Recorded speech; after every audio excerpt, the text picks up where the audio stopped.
Welcome back to Anti-War Radio, Chaos 92.7 FM in Austin, Texas. Our next guest is Christopher J. Coyne. He is an assistant professor of economics at West Virginia University and North American editor of the Review of Austrian Economics, a research fellow at the Mercatus Center. He contributes to the blog The Austrian Economists, which is austrianeconomists.typepad.com. His new book is called After War, The Political Economy of Exporting Democracy, published by Stanford University Press. Welcome to the show. Christopher, how are you doing? Very good. How about yourself? I'm doing great. Thanks for joining us on the show on short notice here. I really enjoyed your article, your first article for antiwar.com. I hope there will be many more after it. Thank you. I hope so as well. And this book is, an Austrian economist's point of view of exporting democracy at gunpoint. Is that basically right? Right. Well, I'd even say just an economist viewpoint in general. I draw, my training is in Austrian economics, but I try to draw on all different schools of thought and just to kind of apply an economic way of thinking to the topic of foreign intervention and military occupation. Mm-hmm. Now, I think it probably should be said at the beginning here that I think, from my understanding, very few, even of the neoconservatives, actually believe that any of this had to do with exporting democracy. That's really for the rubes. This is about building empire, and if getting the majority Shiites elected helps that process along, then they'll hold an election or something, I guess, or if they have no choice. But isn't the exporting democracy idea just really the veneer of a, iron-fisted imperial policy here? Well, there's a couple things going on. I mean, you're exactly right that the history of U.S. Interventions in general have had a myriad of different motivations. Some have been security-based, some have been based on special interests, and some have been driven purely to export democracy. But the way I set up my analysis is to take policymakers and politicians at their word. So basically I say, look, let's assume the best. Let's assume that they actually want to accomplish what they say they want to accomplish. So we're intervening to export democracy, to liberate people and to allow them to engage in self-determination. This is, after all, what they say, whether it's true or not. This is the rhetoric we hear. Absolutely. And if it's a good case or a bad one, it needs to be made. Sure, Certainly. That's right. So basically the starting point of the book is let's assume the best case on the part of politicians and policymakers. Let's actually assume that they want to accomplish what they say they want to, what they tell the American people. And what I try to do in the book is show that even given the best assumptions, given that they want to establish liberal democracy, that's actually more likely to result in failure as compared to success. So then if we weaken that assumption and say, look, even if we assume the best case, they're more likely to fail, and then we weaken the assumption to incorporate the things you're talking about, these ulterior motivations, this leads me to the conclusion we should be even more skeptical about these efforts and about intervention in general. Sure. Okay, well, so what is Austrian economics and that perspective, well, and the other perspectives that you say you also looked at, but what's the special insight here? In your article, I guess what you're getting at is you bring up the people who say, well, the war has been so terribly mismanaged. I'm thinking of the movie No End in Sight, where, they just made mistake after mistake, and somebody else, presumably, I don't know, Hillary Clinton or somebody, could have done it much better. That's right. I mean, this is the strength of economics and the economic way of thinking, and you're right. So many of these discussions and debates about Iraq, Afghanistan, but also just intervention in general, it turns into these partisan ideological debates. The Republicans say they're strong on terror and they're willing to stay for however many decades it takes to see this through. The Democrats say, well, you're not good at planning. If only you had worked harder, or if you hadn't been in bed with Halliburton, things would have been different. But no one really asks the more fundamental question, which is, can government do this in general? Can they centrally plan the complex array of institutions which underpin a free society? And economics forces us to ask that question. It forces us to put aside these ideological issues and ask the more core question, can government accomplish this? Do they have the means to do it? Mm-hmm. And that's the strength of the economic way of thinking. And really in the book, which I also highlight in my article on antiwar.com, is there's two major constraints. Economics focuses on constraints, and really that's what this whole issue of foreign intervention is about. The first is a knowledge problem. Government, policymakers, politicians, the development community, they really don't know what it takes to create a democracy in a free society where it doesn't exist. It's not simply writing down a set of rules or mailing the U.S. Constitution around the world. If it was that simple, we'd have a lot more free and developed societies. So we really don't know how to go about creating these institutions where they don't exist. Yet we undertake these interventions to try to accomplish these ends, despite the fact we don't know how to go about doing it. So that's one major constraint. If we don't know what we're doing, most likely we shouldn't do it in the first place. The second insight from economics is looking at the incentives that politicians and policymakers face. And again, I start the book by assuming the best of intentions on the part of these policymakers, but then I kind of weaken that assumption. And I say, let's look at the incentives they face. And if you look at these incentives, the incentives that bureaucrats face, elected officials, special interest groups, they all lead to this complex array of perverse outcomes and dysfunction. Uh-huh. So the failures in Iraq, the way I see them, and what I conclude in the book, it's not because of the Bush administration. It's because of government, because of the incentives they face. We should expect to see bureaucrats fighting over turf and budget. We should expect to see special interest groups influencing outcomes. And we should expect to see elected politicians underestimating the cost of war because they don't pay the bills. By the time those bills come due, they'll be out of office and on some speaking tour earning tens of thousands of dollars, where future generations of Americans will have to foot the bill. Right. Okay, well, I want to break down the different economic incentives and on the different players here in a moment, but I think it's probably worth mentioning that America doesn't even really go by the premises of a free society ourselves anymore. The whole idea here is that every individual is born free. We allow the government to exist for the purpose of protecting our rights. That is ideally the system that we're supposedly spreading around the world. Bottom up, democratic sovereignty, but Republican forms and so forth. We don't go by that anymore. We're moving into, a total police state here. We have empire abroad. How could we possibly export the liberty that we don't even possess? This is an excellent point. I mean, the work of Bob Higgs on, his work on Crisis and Leviathan and the expansion of the state, especially during times of foreign intervention, is very relevant here, which is one of the costs, of course, in addition to all the monetary costs and the costs of soldiers' lives, is the expansion of the state that are associated with these interventions, the expansion of bureaucracy, the bloated budget. And again, these costs will be with us for decades into the future. I mean, the key insight of Higgs' work is that the government doesn't shrink back to its previous size after the intervention ends. So this is a major issue. And the other irony here, of course, is exactly your point. We're trying to spread liberty and democracy, whatever else you want to lump in with those good catchphrases, but we rely on central planning, we rely on bureaucracy, and it's the exact opposite of what we're trying to spread abroad, yet we utilize those means that to attempt to generate those outcomes. And one of the insights I try to mention in my article is that really the central planning we use with these reconstruction efforts is no different than socialism. Both relied on central planning and a strong central government to allocate things and to design some top-down plan and impose it upon people. And just like socialism failed, I think foreign interventions will tend to fail as well. Yeah. What is the Pentagon except the country's biggest government program? That's exactly right. I mean, you have massive bureaucracies. The U.S. In 2004 set up an office of, I think it's called the Office of International Stability and Reconstruction or something along those lines, to oversee these foreign interventions, and that's set up a whole new massive bureaucracy. We have the Department of Homeland Security at home. It's going to keep growing as long as we do this. And again, this is a major cost that most Americans don't realize when we undertake these foreign interventions.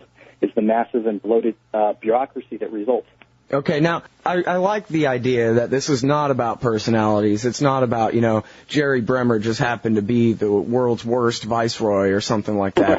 Right. Explain, from your economic point of view, why is it that, 5 guys working in a government office are not as able to do a good job as 5 guys working in a private office? Sure. Well, there's two issues, and they're interrelated. The first is this issue of knowledge, the knowledge problem, which I mentioned already, which is they don't have the relevant knowledge of how to create these things. A free society, basically, what F.A. Hyde called the extended order. They don't know why how to would create private people? Why would private people have the knowledge that the public people can't? Well, I mean, the private people, it's not that they have a knowledge to centrally plan things. It's precisely this issue of dispersed knowledge, which is when there's individual actors, right? It's the individual versus the collective, right? Basically, top down versus bottom up. Individuals have what Hayek called knowledge of time and place. We know specific context and we know specific cultures and what works and what allows individuals to cooperate at a local level. Whereas when you try to top-down impose something upon people, you neglect all these underlying factors. So that's the one issue. The more important issue, though, is this problem of incentives, which is incentives that bureaucrats working in government nonprofit space versus private firms, basically. The main one being the lack of profit and loss. In private markets, we know if we're doing the right or the wrong thing because there's feedback. If we do something that satisfies people, if they like, we earn a profit. If we don't, we earn a loss. And that's a hard constraint. It's a strong signal that's sent whether you're allocating resources correctly. Bureaucracies, by definition, are nonprofit. So they have to measure success in another way. And the way they typically do it is by the size of their budget and the number of subordinates, the number of people working in the bureaucracy. So, of course, the way you show that you're important as a bureaucrat is to try to convince policymakers and legislators that you need more money and more people working for you.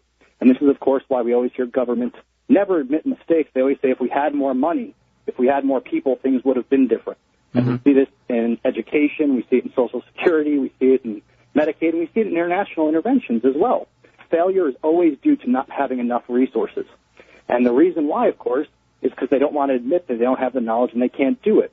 Instead, they want more stuff. They want a bigger budget. Yeah, so and failure itself is their success. All this infighting between agencies and bureaus who are trying to get a piece of the intervention pie, if you want to think about it that way. There's a budget set by the government at some point in time, and these bureaus all want the biggest piece possible, and they're willing to fight other bureaus and agencies to get it. And this is precisely what we saw in Iraq. We saw massive infighting between bureaus and agencies, each trying to secure the biggest part of the pie as possible.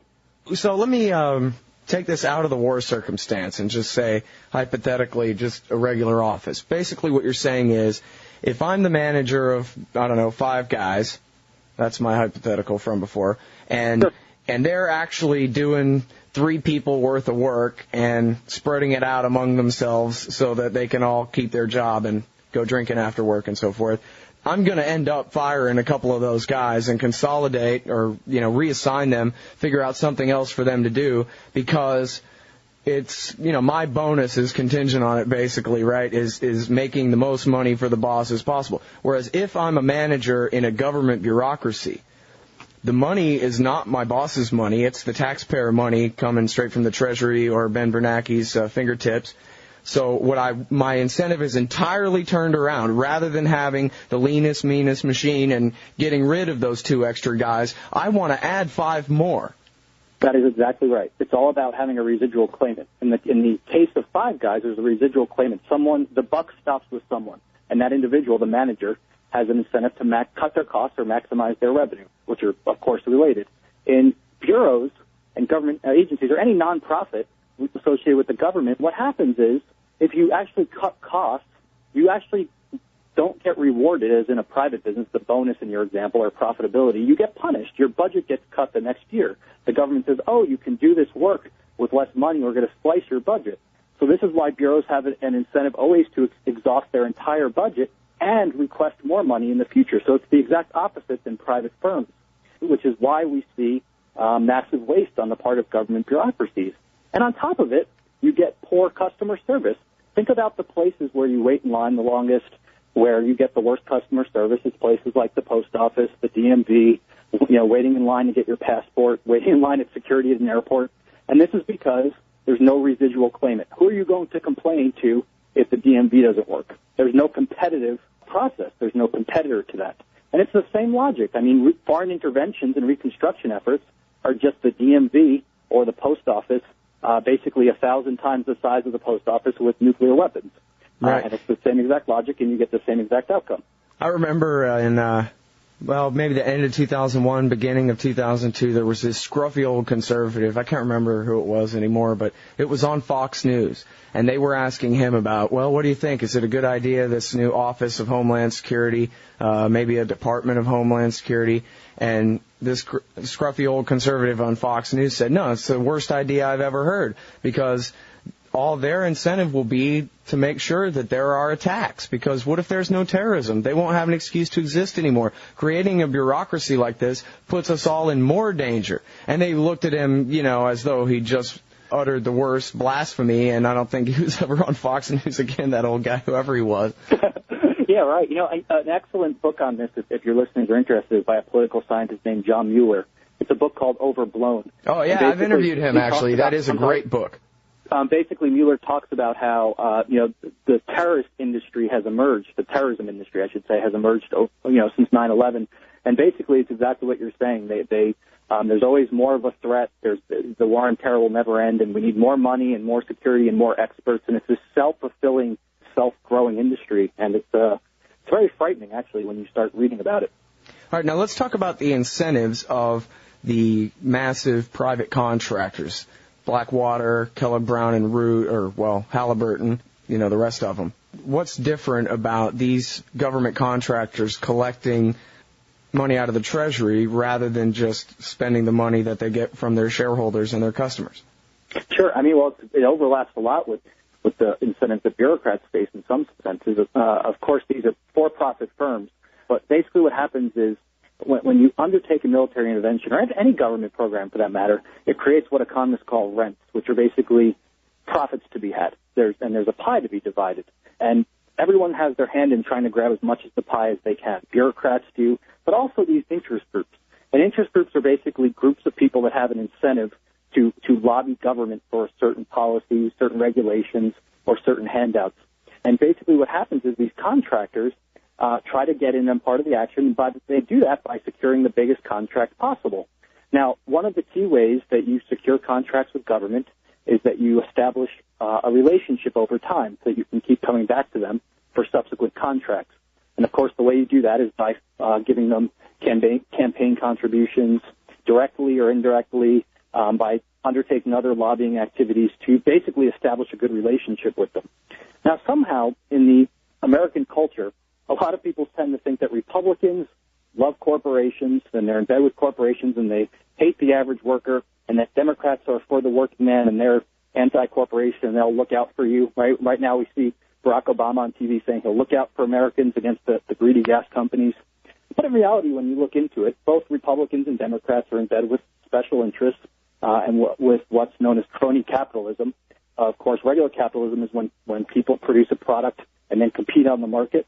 They either win or they lose, but there's an open competition. Crony capitalism is when companies or producers receive preferential treatment from government. And that, of course, isn't what capitalism is. That's a bastardized version of capitalism. So, in all the reconstructions, it's just not Iraq. Contractors have played a large role, and this has grown over time since World War II.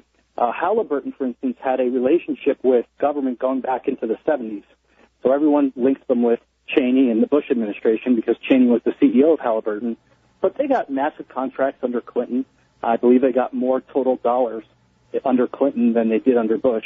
And they've been getting money for decades, and they'll continue to get money. They have a well-established relationship with politicians, and they'll continue to donate money and get contracts, both domestically and internationally. Mm-hmm. It's interesting. Basically, you have this interaction between bureaucrats fighting for money, special interests fighting for money, elected officials trying to cover their butts and defer costs into the future. And as you can imagine, you get a pretty screwed up outcome. Yeah, well, ask the people of Iraq. They'll tell you. Sure. It's interesting to me that Dick Cheney in the 1990s used to complain about Bill Clinton's sanctions. In fact, he, committed that ultimate faux pas, which is to travel overseas to criticize your own government. And he did it numerous times to criticize the sanctions against Iran specifically. And it occurred to me that when Cheney was the CEO of Halliburton, if he had just gone to one of the shareholder meetings and said, all right, investors, we need to raise $1 trillion so that we can hire a Blackwater private army and go invade Iraq and take all their stuff, they would have fired him that day. They would have laughed him right out of the room. But then once he becomes vice president and he has access to the Treasury and the Federal Reserve's money machine, and he can send the Marine Corps and the Army and the Air Force and socialize the costs onto the rest of us, it's on. Oh, yeah, no, that's right. I mean, it's all about exactly your point. It's about incentives and internalizing costs. When you don't internalize the cost, you undertake behaviors that you otherwise wouldn't have been. And that's one perfect example of that logic. Ray McGovern was on the show last week, and he said, you look at George Bush, here's a man who has actually never in his entire life had to be held accountable or responsible for anything that he's ever done, and certainly not as president. He gets, I guess his incentives are all screwed up. You mentioned the politicians, but you went into detail on the bureaucrats and the contractors. But what about the congressmen who get to sing God Bless America on the Capitol steps and pretend everything's fine, and then they're out of office by the time our dollar becomes worthless and the whole world hates us for what they've done to us? Sure, that's exactly right. There's all these long-term costs. I mean, Linda Bilmes and Joseph Stiglitz, who are two economists, recently released a book called The $3 Trillion War, where they try to forecast some of these costs. Of course, they're understating it too, probably, because what they're counting are things that most people don't think of: disability costs, other mental care costs for soldiers when they come home, depreciation on military equipment. They try to do some macro stuff like the impact of the cost on oil, and that gets a little more difficult to do. But there's lots of other costs as well which can't be monetized. The one you just gave, the hatred, or what the CIA calls the blowback against the United States, you can't put a dollar amount on that. But that's a cost that's going to impact us and future generations of Americans for decades to come. Well, a lot of people say that, the politicians actually are the public-spirited, public-interested ones with the longer view, and that actually the greedy corporations only care about the next quarter, that they're willing to screw over everybody as long as they can make money between now and the next time they have to release the numbers. That's a very poor logic, and if you understand basic economics, you understand it's exactly the opposite. When you own something, when you're a residual claimant, you have an incentive to look into the future, to care about it in subsequent periods. When you don't own something, when it's not yours, whether it's a park, a piece of property, taxpayer dollars, or what have you, you have very little incentive to take care of it because you don't incur the cost of wasting it, of just allocating it wherever you want at that moment, not thinking about the long term. Where under private ownership, you incur the full cost. If you own a piece of property and you neglect it, it's yours. You incur the full cost in terms of the value of the property falling. You have an incentive to look at your paycheck and to allocate your income in a manner such that you make yourself happy, but you incur the cost. If you waste it, if you waste all your money, you incur the cost. You don't have that money anymore. If bureaucrats and politicians, if they waste the money, you either leave office or they just get more money next year because they just tax people or print money. That's where they get their income from, where you and I have to work for our income. Well, I guess the same principles apply in bigger, more bureaucratic corporations too, right? Because you have these CEOs who have golden parachutes. No matter what damage they do, they make $100 million and retire. No, that's exactly right. I mean, firms don't have markets inside them. So from that standpoint, they act in markets, but they're bureaucratic internally, which basically causes issues. Which is why you can never have a world monopoly, for instance. It's beyond the scope of what a firm could do. It would break down. It would be better economically to break down into smaller pieces. But on top of that, the one difference is for-profit firms still act in a world of profit and loss. So even though there's no prices inside the firm, and it is a bureaucracy from that standpoint, they still ultimately are accountable for profitability at the end of the day. Mm-hmm. So they can still allocate resources based on that pressure of whether they're being profitable or not. And, of course, the owners, whether they're private owners, partners, or stockholders, always will pressure managers to make money and be as profitable as possible. So a big corporation will make stupid decisions, but ultimately they'll have to pay for it. Oh, yeah, of course, right. It's not, of course, when we argue for the benefits of markets, we're not saying that corporations or any private actors are infallible. It's exactly the opposite. People make mistakes all the time, which is precisely why we want people acting on dispersed and local information, and we want people to be allowed to make mistakes and for everyone to observe them. Now, of course, and this is, again, a failure of government, we see the exact opposite logic. There's so many cases where people make money in markets, and, of course, you make money by making your fellow man better off, and they're criticized as being greedy or earning windfall profits and that government should tax them and that somehow it's unfair. And then we also view at the same time government bailing out people that are failing. They're losing money and they're failing. And this is very perverse logic because if you're losing money in a market, it means you're not satisfying your fellow man. You've done something wrong. So really we want those businesses to go under. That's part of the process. Now, it hurts people. When you go out of business, you don't like it, and you might lose your job, but it's still a signal that you failed to satisfy consumer wants, whereas profitability is the exact opposite. It's a signal of satisfying people. So we should embrace that, not penalize it. All right, well, I'm sure you get this one all the time, so no offense or anything, but Germany and Japan. Right. So post-World War II, Japan and West Germany. These are the two cases of success that people point to and say, look, America can export democracy, and we have these two examples to show it. I spend a whole chapter in the book After War discussing this, and I go through the historical record, and I just talk about the knowledge problem and the incentives that politicians face, what we've discussed today, and then I do some case studies in Japan and West Germany are two of the ones I do, and I talk about why they were successes. Now, and there's a couple reasons I point to. The first is the fact that both were international wars. So we didn't go into either Japan or West Germany with the pure motivation of liberating them. Both were international wars. We had thoroughly defeated both of them. Of course, in Japan, we really thoroughly defeated them with the use of nuclear weapons. And it was clear that we were occupying these countries. But the more important point is that both had the foundations of the society we were trying to reconstruct. Both had the foundations already in place. In West Germany, we relied on the pre-existing constitution. And, of course, you have to remember that the Nazis, while they were a horrible regime, were elected through the political process. They didn't take over through a coup. They went through the normal election process to gain their power. And while they coerced many people, they did not destroy the underlying political system. So we were able to utilize that to reconstruct the country. In Japan, we relied heavily on the emperor to implement the reconstruction effort. We kept the Diet, which is the legislation. We kept it in place. When MacArthur and his crew wrote the Constitution, they had it approved by the Diet, and they made changes. So there was this indigenous acceptance of the rules that we were trying to create there. Well, and in Japan, hadn't they, before the rise of the empire, they had already had sort of a parliamentary system for a couple of generations earlier in the 20th century, right? That's right. And the thing people have to remember is neither Japan nor West Germany are mirror images of the West. So people tend to think we created another United States in each of these places. And, of course, we didn't. They're drastically different.